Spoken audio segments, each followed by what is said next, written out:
The Stick Spider. Andrea and Juan enjoyed a wonderful honeymoon on the paradise beaches of Vietnam. They were housed in a most exclusive resort, with white sandy beaches, crystal clear waters, and a few meters away from the jungle. It was one of the few luxuries that could be afforded to celebrate their wedding because in these times of crisis, more than ever, you had to try to save or the wedding expenses could skyrocket.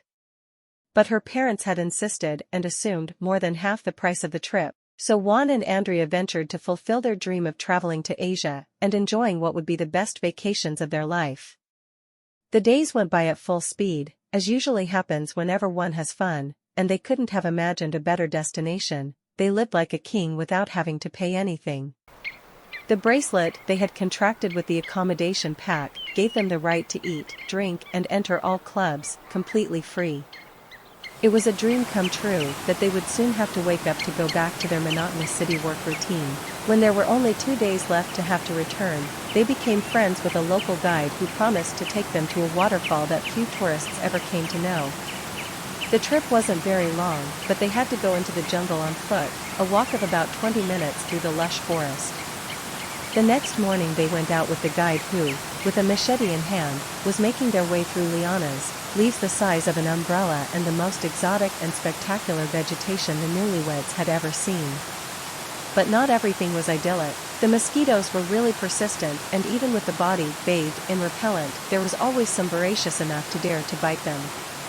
The guide offered them a local ointment that was clearly much more effective than the repellent they had bought at the pharmacy. It smelled like lightning, but not a single bug bothered them since they used it. Upon arriving at the waterfall, Andrea and Juan were left speechless by the beauty of the place. A small lagoon with the cleanest water they had seen was adorned by a waterfall about 4 meters high. Birds singing, the forest surrounding them in every direction, and a sky with the most intense blue they could imagine. It was the closest paradise they had ever known. The guide told them he would return in a couple of hours. He advised them not to leave the place, as the jungle could be very dangerous and it was very easy to get lost. I didn't want to bother them on their last day, especially when they were just married, and the truth is, they also preferred to be alone. They placed their towels and bags next to the lagoon and began to play in the water, swim, laugh and kiss, knowing that it would probably be the last time they were in a place like that. Half an hour later, tired of so much playing, they decided to eat and rest on the towel and, almost without realizing it, Andrea fell half asleep, but a strong puncture in her neck woke her up from her sleep. From a manatazzo, he removed a big insect that quickly got into the vegetation without the woman having time to see what it was. Juan examined his neck and saw a small mark that had reddish the area. He again extended the ointment that his guide had given them over his wife's body and thought it had been negligent not to protect himself from insects after bathing. They didn't pay more attention to the subject because the sting didn't bother too much, and within a few minutes, the guide came to pick them up. He showed them a couple more places around the area and escorted them to the hotel, where unfortunately they had to start packing. The next day, and with great sadness, they had to board back home. A plane trip so long and heavy that halfway through the flight, they had already finished reading the magazines they had bought. Luckily, they got a few hours sleep and the time went by a little faster. At the airport, the families of both were waiting, and they all went to the newlyweds' house for lunch, where between laughter and jokes they told the anecdotes that had happened to them and showed photos and videos of their honeymoon.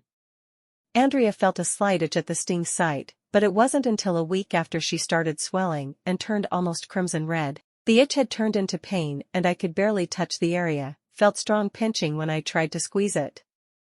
Without hesitation, Juan took his wife to the doctor, who told them it seemed that Andrea had a strong infection in the area. He advised a nurse to bring her surgical equipment and explained that an incision would be required to let the pus erupt and of course start healing in the area, plus he should take an antibiotic for at least 7 days. Andrea was very fearful, and the idea of her cutting her neck with a scalpel gave her real fear, but a phrase from the doctor paralyzed her immediately: "If you don't stay still, you run the risk of being cut in the jugular." Immobile from fear, it felt as the doctor began to open the area. But something unexpected happened. The doctor jumped back when performing the surgery, and you could see real terror in his eyes. Andrea felt blood running down her neck, but there was something else. She could notice something that seemed to go up to her mouth. How was it possible for the blood to rise up and spread all over her neck and into her neck? Why did the doctor keep his distance?